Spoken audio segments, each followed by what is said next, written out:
Besides that, then just a little bit of the Resident Evil 3 remake. Okay, did you beat it or did you just start it? I'm pretty far in. So I don't know how familiar you are with the story. I'm in the again. I don't know. I'm not too familiar with the original RE3, so I don't know how much they've changed. But I'm at trying to be spoiler free, I guess. The hospital scene. Yep. No, I know exactly. What you're talking about. So that's where I'm at. So I'm at that section right now. So you're actually pretty deep into it. Yeah, I heard I'm like really close to it, and it's I'm really enjoying it. It is more action based. I know that's a lot of people's complaints about compared to the RE2 demo, and I know Resident Evil 2 has a bigger fan base, and people like really love Leon and Claire. I enjoy Jill's as a character a little bit better. I don't like some of the character interactions do seem weaker when she's talking to that the Russian guy, and Carlos is kind of generic. I know they try to flesh him out a little bit better, but the game, I see why people don't like 3 as much when it's such action based, and the mystery and the horror that like Mr. X used to present. Because RE2, Mr. X kind of just shows up in random spots and it scares you. Nemesis is constantly showing up. He is on you the whole game. Like, man, he's just there constantly, and I'm like, it goes from terrifying to, man, he's super strong, to every time I see him, I like roll my eyes. I'm like, oh god, again. And it gets a little bit more annoying. So I can see why it's not being held up to the same par and praise that Resident Evil 2, did last year.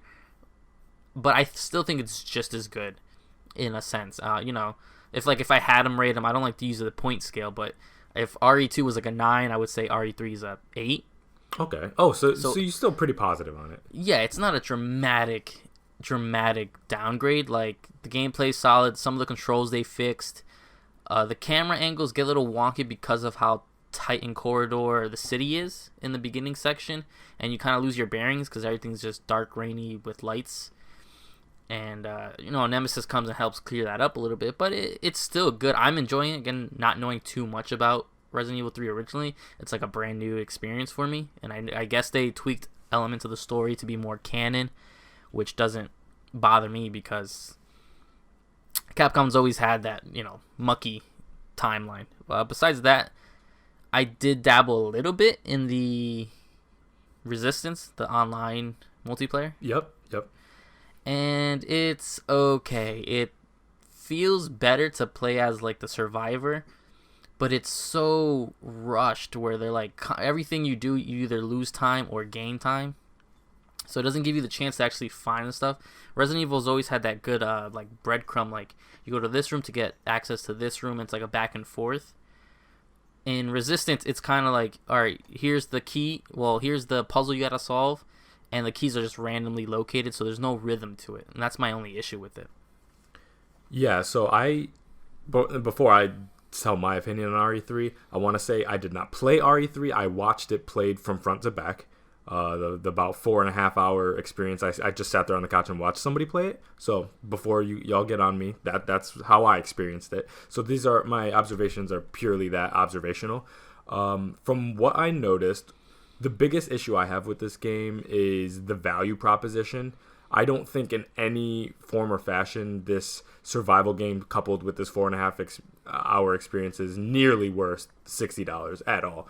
I think the replayability of this one is significantly less than RE2 because of the nature of the narrative. The fact that Jill and Carlos's narrative are tied together throughout one single linear narrative, as opposed to 2 disconnected stories that you have to replay the game to experience both, like Claire and Leon, make it a vastly different experience, and the value proposition is lower in 3 than I would say 2 was. I would say what made 2 as legendary as it was the fact that there was so much care into building that world, that police station specifically, and it's kind of like a masterclass in game design, the way everything's connected and the way it guides you through this environment, and how the environmental puzzles combined with the threats that are built around it, combined with Mr. X after you the entire time. So I feel like there was a great deal of care. That 3, though there was a great deal of care put into the aesthetic look of it, I don't necessarily see from a game design standpoint the masterful nature of 2 in 3.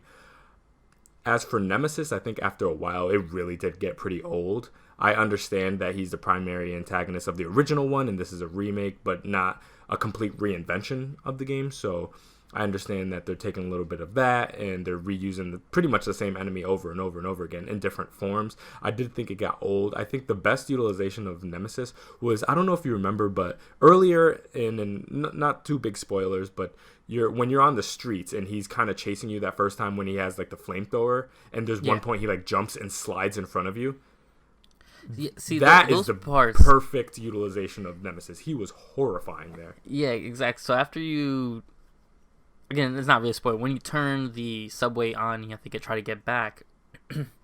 There's a part where you're running through where there's this fence, a bunch of zombies, and he breaks through the wall. And I'm like, oh jeez, and I keep running for it because I'm like, all right, I've seen Mr. X do this. I just run for it, and eventually he's slow enough. But and then he did that huge leap, and you can hear him like you can hear him jump and like mumble, and then he does that slide, and then he's just in front of me blocking my path. That's terrifying, and that's the way it should be done. Yeah, that was the primary impact of Nemesis, and from there I think it kind of lessened with each appearance. But generally, I think it's a pretty good game. I don't know if I'd go all the way to 8 just because I feel like, with as short of an experience as it is, the fact that a quarter of the game is using the exact same environment of 2, and I won't go deeper than that, that's problematic, I think, for a $60 experience a year after the predecessor came out. The fact that you're reusing an environment that prominently, I think, is an issue. And it makes a lot of sense on how they were able to turn this around so fast. But I think if you're going to provide a semi-budget experience, you need that budget price tag tied to it. So... I guess I should be, well, I want to be clear. Amazon had a sale for this game months ago, so I locked it in pretty cheap. Oh, lucky you. Okay, cool. Yeah, so I that $60 price tag, I guess if you were doing that $60 price tag, it'd be a lot more of a hit. And I could see where you would be a little saddened. I did forget that, I locked in a pretty cheap price months ago, and then Amazon never doesn't pull the price up; it only pulls it down. Yeah, the lowest, it locks it there. That's true. So I'll be clear, I did. Maybe that's why I might be a little bit warmer on it. And the resistance thing, I'm not really into survival games. I've seen games like this before. It came off a little clunky. It wasn't really my cup of tea, and now I understand why they tied it to 3, because the combination of that, maybe they can get away with justifying the $60 price tag a little bit more. But generally speaking, I wasn't too hot on that. But again, if you were able to hold out a little bit, the price of this is going to drop dramatically, just like the second one did. So if you can get this whole package for $30, then I think it's more than worth it. But for the $60 price tag, I would say wait. I don't consider this like must play video games. I wouldn't either.